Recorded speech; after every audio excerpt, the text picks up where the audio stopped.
Olá pessoal, mais um vídeo. Vamos ver as grandezas direta e inversamente proporcionais. Então os objetivos desse vídeo são relembrar os conceitos de razão e proporção, trabalhar procedimentos de transformação da linguagem escrita em linguagem algébrica, identificar grandezas diretamente e inversamente proporcionais e utilizar a regra de 3 para resolver problemas que envolvam a proporcionalidade. Bom, quando trabalhamos problemas matemáticos que são apresentados somente com números, né, sem aparecer as grandezas, esse problema tem que apresentar se esses números são diretamente proporcionais ou inversamente proporcionais, né? No caso, quando esses números expressam grandezas, a gente pode verificar essa proporcionalidade. Então vamos analisar aqui a tabela de preço de venda de leite em uma empresa. Então, ó, quantidade de leite. Então, quando eu tenho 1 litro, 13,20, 2 litros, 6,40, 3 litros, 9,60 e assim sucessivamente. Percebe, se a gente fizer a razão entre o valor e a quantidade de leite, nós vamos obter 13,20, que é o preço de 1 litro. E então esses números são, ou melhor, essas razões, eu tenho a igualdade entre razões, então eu tenho uma proporção. Esses números são proporcionais. Bom, uma grandeza ela é diretamente proporcional à outra. Então, no caso aqui, a quantidade de leite está aumentando, o valor também está aumentando. Então, essas grandezas são diretamente proporcionais. Bom, a gente pode escrever também o preço, o valor a pagar aqui, ó, né, através de uma equação, que basicamente é pegar o preço aqui, que é 13,20, e multiplicar pela quantidade de leite. Eu vou ter o preço a pagar.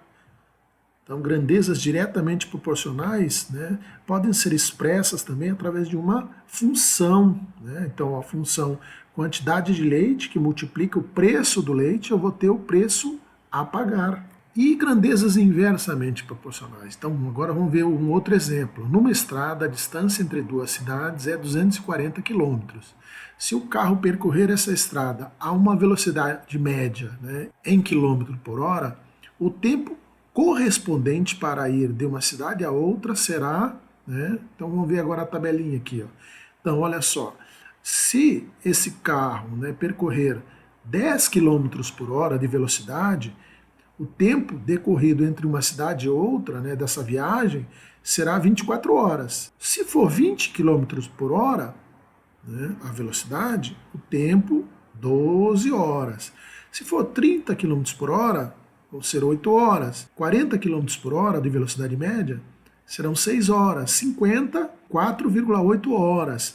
Então agora percebam que a velocidade está aumentando e o tempo, né, decorrido para essa viagem diminui. Então, ó, são grandezas inversamente proporcionais, né?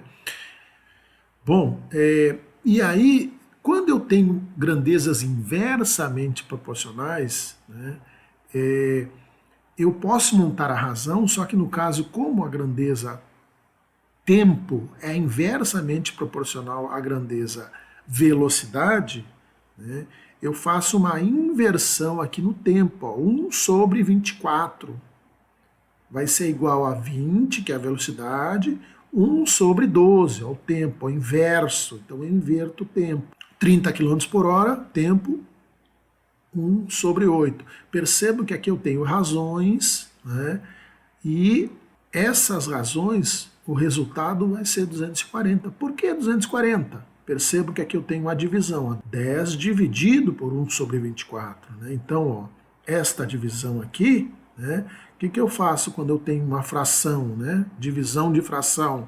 A segunda fração aqui eu inverto e aí faço a multiplicação. Percebo que isso vai dar 240.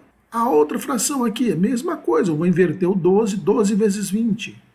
240. Vou inverter aqui 1 sobre 8, vai ficar 8 sobre 1, 8 vezes 30, 240. Bom, grandezas inversamente proporcionais, o produto delas é que é constante. Então percebam, 10 vezes 24, 240. 20 vezes 12, 240. 30 vezes 8, 240. 40 vezes 6, 240. Então, grandezas inversamente proporcionais, uma aumenta, a outra diminui. E o produto entre elas dá sempre o mesmo valor. Então, isso eu tenho duas grandezas inversamente proporcionais. E é isso aí, valeu pessoal!